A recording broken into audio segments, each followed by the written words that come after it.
started, everybody. I'm going to call the meeting to order. If everybody can please rise and say the pledge. I pledge allegiance to the flag of the United States of America and to the republic for which it stands, one nation, under God, indivisible, with liberty and justice for all. I want to thank everybody for coming to the December Borough Board meeting. We just have a few small housekeeping things to go through. So attendance, everybody is here except CB3. They had something going on, so they couldn't come. Acceptance of the minutes. Brooke was kind enough to email everybody ahead of time, so if I could just entertain a motion to accept. Okay. Joe first, Bob second. Okay, I just want to note for next month, the first Wednesday of the month is New Year's, so we will be meeting the second Wednesday of the month, which is January 8th. Okay, so we have DOT here tonight to give us a presentation. They're going to give us an overview on the newly formed pedestrian ramp program, so I'm going to turn it over to you. Welcome. Thank you. Hi. Get started whenever you're ready. My name is Nicole Altnick. I'm the Executive Director of the PedRamp program at DOT. We have a team here tonight to tell you a little bit about the program. We're really excited to come tell you about all the work that we're doing and the work that we're planning. And we just wanted to kind of give you an update that we're here and that we'll be in the community doing work. Okay. Yeah. Hi everyone, my name is Mike Longley. I think I met a few of you when we were going in. I'm a community coordinator with the PedRamp program, and I'll be talking with us tonight. Also, I can be your coordinator. Yeah, so thanks first of all for having us. We're happy to come out and tell you a little bit about the program and about what our responsibilities are and what we do across the city. So we'll get started from kind of the basics of the program and why we exist.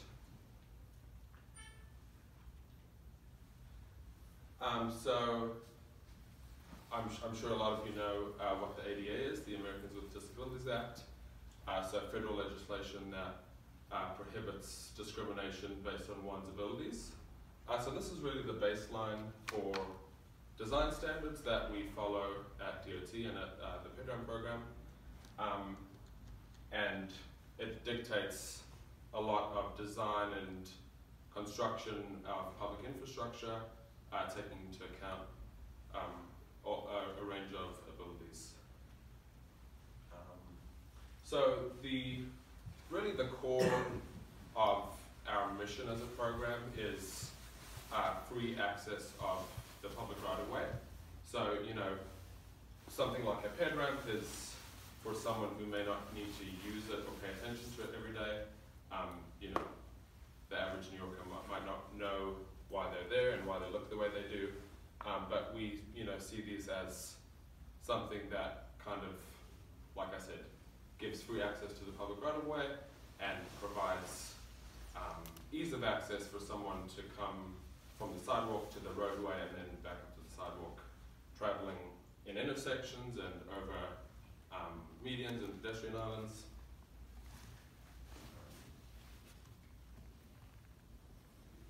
So the DOT maintains almost 13,000 miles of sidewalk, and this includes about 162,000 corners, which is a rough estimate.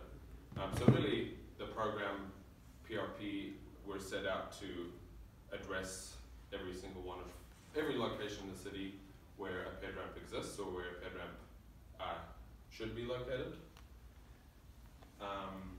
And this is the management and construction of this infrastructure, PedRamps and sidewalks, something that the DOT has been working on, but now the PedRamp program exists as a unit dedicated to pedestrian ramps, and it's been developing really over the past couple of years, the past 2 years. So at 55 Water Street, our staff is made up of almost 30 people, including engineers and planners, outreach and budget, and architects. But that's just a small amount of the folks who've been hired at DOT for PedRamp program. construction crews, you know, working in the field every day to do what we do. And we're continuing to grow. So this has really been the first, you know, full year of operation for the program, but we'll be adding on more inspectors and construction crews as we progress. So one important note when it comes to the construction of ped ramps in the city is, you know, that this is not all done by one single entity. So there's a lot of construction managed in-house by our crews. And then we also have a lot of capital contracts managed with DDC. And then you know, basically any city agency or other type of government entity or private company or utility that's working the right of way, you know, may at some point touch on a portion of the roadway or sidewalk that would require them to construct ramps or upgrade ramps at each location. So the PRP exists, you know, to keep track of this construction as it happens and ensure that everything is happening within compliance of the ADA and not just following those guidelines, but also going beyond that to ensure we're designing as best we can. So a big part of what we've been doing since the program's inception is a lot of outreach and coordination.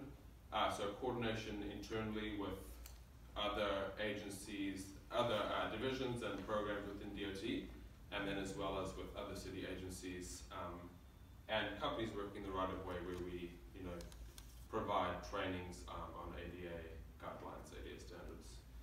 And then Moisés and I, there was some outreach that happened before we came on when the team was much smaller, but this past summer Moisés and I have done a series of public events.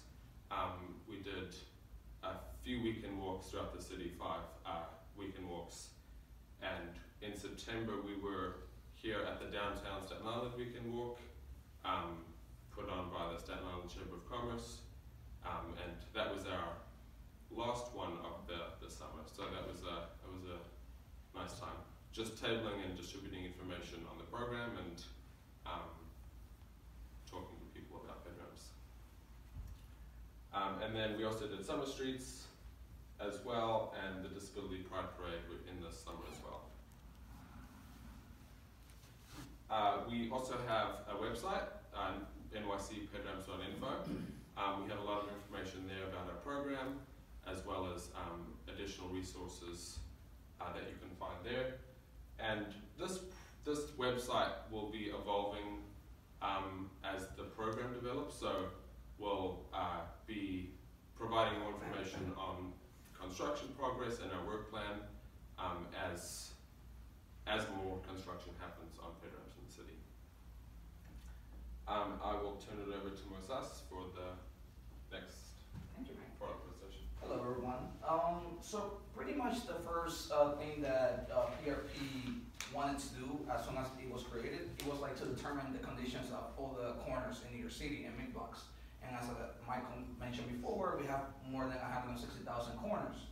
So if we do that just manually one by one, it will take like many, many years. So in order to get a clear picture of the current conditions of corners in the city, we conducted this very innovative survey. So it was pretty much using LIDAR just to go across all the 5 boroughs in the city with a sort of like Google Maps, right? It's a vehicle with a camera on top taking 360 pictures.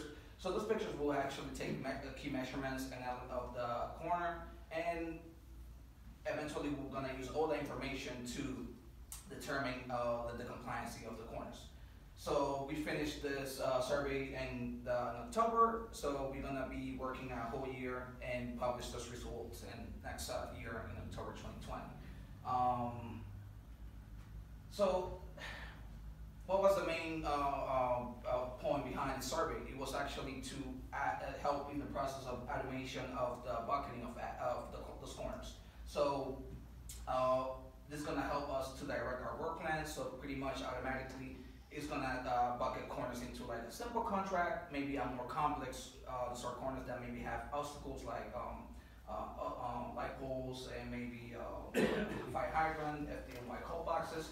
So the survey will actually help in towards that direction of having an automated system to help address those corners. So the program works in 4 different main ways. The main one is through resurfacing. So every time a street gets repaved, it automatically triggers the construction or upgrades of ADA compliant corners. Also, we have the complaint. So pretty much when we receive a complaint, it gets made safe first. Well, so within like 45 days, it will have a temporary repair. Then we will program that corner for a permanent repair through our planning division. We have in-house crews as well, so when DOT as a big agency is doing Vision Zero projects or SIPs, we also require the upgrades of those corners. And finally, an additional prioritization, so we are developing with the survey data system of actually assigning each corner ranking, so that way it's going to be addressed in different ways. So the prioritization analysis works in this way. So we take a geographic score, right? So physical conditions of the corner, maybe has a high reveal, maybe it doesn't have the slopes, require slopes. So we combine the physical score with a demographic score that actually have looked into like different variables, like how many people with disabilities is in a certain region, or proximity to public buildings, like for example, Borough Hall. So that actually will create a more ranking system and develop a map that just looks like this. This is, for analysis purposes. So that will actually direct our work as well. So not just following resurfacing, but following the prioritization analysis. So an area that it might be more, have more like industrial setting would not be as prioritized as an area that has a high pedestrian and more senior citizens and a lot of public entities in the area. So by doing this work, not single corner is the same. We have conditions that, like this one in Linder and Richmond Avenue, that might have created a problem to actually provide a ramp. So that requires extra planning, extra coordination. This way we have to bring the parks department and also like to find a way and judge like the corner, like the final upgrades are going to be perceived. So every case is different, so we judge each case-by-case analysis of each different complex corner. So a corner might be complex if it has a call box, maybe the street light is in the middle, or maybe you have a different distinctive material that requires extra more planning and highly specialized construction crew to perform the type of work. Bottom line, the main way that we do this work is follow resurfacing. So as I mentioned before, every time the street gets repaved, that automatically triggers the construction of pedestrian ramps.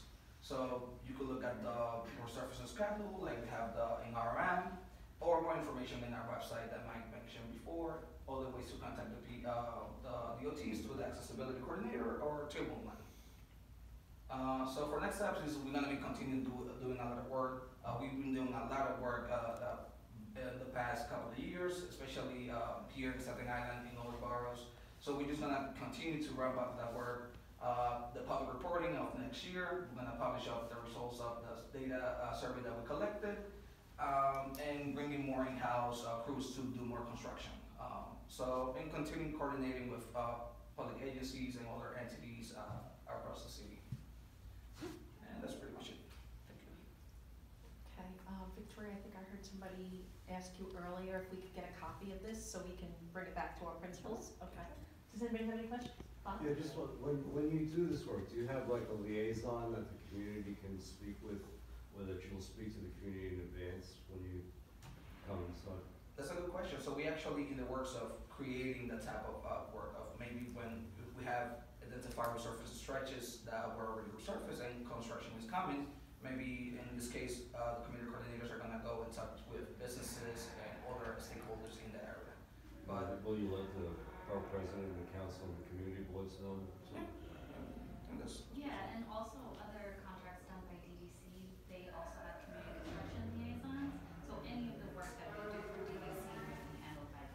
why I'm asking you, because DDC We are, since we're a new program, like Melissa said, we are working on a way to make sure that we can give you information prior to the construction, and we want to make sure that we can get ahead and give our borough commissioners more information to distribute also. Thank you. Robert, CV2. How do you handle cross-flow at curb cuts and mid-block ramps on corners? Because I noticed that you guys do a great job of constructing the ramps, and with the grade depressing, sometimes there's definitely, I don't see any catch basins on either side, and the water's still running right up across now. So do you have any plans or any special conditions to handle those things? So you're talking about ponding, whenever there's like ponding at the corner. So we try to be very cognizant because we want to make sure that we don't create any ponding conditions or exacerbate any ponding conditions at the corner when we reconstruct. So we work in tandem with our resurfacing division to make sure that the work, that they do. And then we come in to make sure that we like really strategize our construction to make sure that they're coordinated. If there is ponding, we do make sure that we evaluate the area with measurements afterwards. And if ponding is identified, then we do what we can to fix it. If it's identified at a later date, usually community members or other team members will flag that for us, and we'll go out and make sure we take a look. Thank you. Is priority given to complaints that are put in through 311 and or the elected offices? Does it say something about priority? Yeah, so usually when complaints are received, they go straight to like our SIM correspondence unit. So they actually try to send the complaints to they in charge of issuing the temporary repair. So your complaint, we have a timetable like to address the type of complaint. And then as I mentioned before, when the temporary repair is done, then that corner will be programmed for permanent construction. But every complaint is taken care of as soon as we can. And the survey that's coming out next year, is that gonna tell us how long it's gonna take for these headlamps to be installed throughout the city? Yeah, it's gonna help, like, because as Mike said, like, so you have so many entities touching the corner, so sometimes, I mean, we don't know that a corner that might look, that is not ADA, is actually ADA, so the survey will gonna tell us where we at in terms of compliance, and then we actually could determine a timetable to reach, compliance as a whole. But the survey is very important, so we're gonna just spend this year analyzing the information just to see where we at, because honestly, we don't really know where we are standing at in terms of compliance right at the moment. And like Moises was saying before, like some of the locations will be more complex. So if there's a utility relocation necessary, or there's a tree in the way, or there's, a transit structure, then we actually have to send those to DDC for complex construction. And the timeline for that is obviously a little longer. It's usually about 5 years. But the simple corners where we don't need utility relocation or we don't have any other obstacles, we are doing 50% of those corners in-house, and DDC is doing 50% of those. And we have about a year construction for those. And so those are on a quicker timeline. But until we get the results of the survey, we don't know which are standard and which are complex. So we'll be programming those based on the resurfacing stretches. So as soon as like we get that information and we follow resurfacing, then we'll get the timelines of the corner. So let me ask a question. So previously, I guess when this, these different contracts went into effect and the work started last year, we had met with DDC because we had been receiving a lot of complaints that they were coming in and cutting right after a street had been resurfaced. So there was some concern because now that you're making the cut, even though it's level for the moment, often those cuts usually sink. So what would be I mean, we haven't had an issue yet because they're still new, but when they do eventually start to sink and there's the possibility for ponding, has that been looked into, how we're gonna address those in the future? When you say the cut, do you mean like the strip that goes around the corner? So yeah, so they're like coming in like in the newly installed paved roads, and they're cutting out like almost like a U. Is it before or after ped ramp construction? It is before. Okay. And then when they come in, they're filling them, but in Staten Island, you only have to go a few inches before you hit water. So even though they're backfilling and now they're level, we have a tendency whenever we have a utility cut that they all start out great, but then they sink.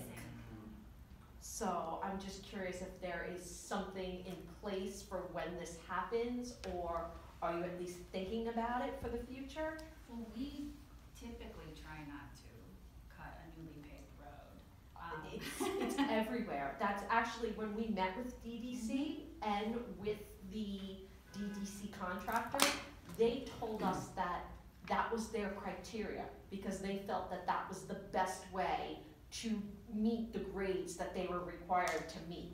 So they actually came out and told us that the vast majority of the ones that their contractors are doing are always going to be after the road has been newly paved, because that's how the whole thing started. It started because the borough president is, and Victoria will testify to this, there is nothing that irks us more than seeing a newly paved road being cut up. And then because of the amount of social media posts that he has done on this topic, we have a ton of people that contacted us. So all of a sudden we started getting this, so we brought them in to come and meet with them. And like I said, that was what they told us, that essentially anything that they are doing is going to be right after the street is resurfaced. Okay. So like I said, right now there are no problems, but you know, it's relatively new. I think you're referring to the pavement key, which we call a pavement key. So our resurfacing team will come in, mill the road, pave the road, then we come back and we do the ramps. And then for us to be able to ensure that there's no lip from the street to the sidewalk, they cut out this little U-shaped road piece, and then they fill it with asphalt, right? So you see like new asphalt, Yes. very black asphalt, and Yes. then new ramps. That's what you mean, right? Yes. So we would hope that the integrity of the pavement is not causing sinkholes, but if it is, then that's a problem. I mean, it's more than likely that it is eventually going to happen. Okay. We see it happen everywhere with, like I said, whether it is house connections for new connections, with sewer lines, gas and electric are coming in and they're doing it, and we just see it everywhere, that it starts out nice and smooth and then it just sinks. So that is a concern for us, that at some point it is going to sink. Like I said, for the most part, it's been relatively new. Most of them are not too old, but we're just concerned in the future. Sure. Are the ones that sink primarily in the roadway, or the ones that sink also in the sidewalk? No, they're all in the roadway. They're all in the roadway. They're all in the roadway. Like I said, Staten Island, you only have to dig a few feet and you hit water. So what happens is eventually these start to sink because the structural integrity has been compromised. So like I said, so far we have not seen it with the pedestrian ramps, but we have seen it with just about everything else. Okay. So that's what our concern is. Maybe what we could do is keep an eye on it, and when this happens at locations, we can look at the contractor that's doing it, see the type of work that is being done. Maybe it might be like in-house crews that are doing it too, and we could take a more in-depth look when we see a location. And I mean, also, after the meeting, I can tell you of one specific contractor that's doing it because we met with them, and like I said, we met with DDC, and like I said, they essentially told us that every ramp they do will be after. it will have, because the Yeah. restoration of the corner does include the pavement key, so our standard details of construction require that to happen in order. Well, like I to- said, but these are all on newly paved roads. Okay, so why don't, if you give me the Yes. locations, we'll take a look, that's not a Okay. problem at all. Usually, also the pavement key is not it's very shallow, so it's not like go into like very deep as like maybe Okay. changing like utilities. So as you can see, maybe in the picture it's not very clear, but maybe it's like 6 inches maximum. So, but it's a valuable one. Okay. That's actually one of the things about geographic elements that we need to. It's very valuable information. I mean, like I said, it has not been an issue yet. We're just concerned that in the future it could be an issue. Anybody else have any questions? Okay, thank you very much for coming. We'll Thank give you the presentation, you can start with this. Okay, just to continue on with the, with our agenda, just a few quick things before we close. We have not had any correspondence. Does anybody have any old business to bring up? Does anybody have any new business to bring up? Wish everybody happy New Year. Okay.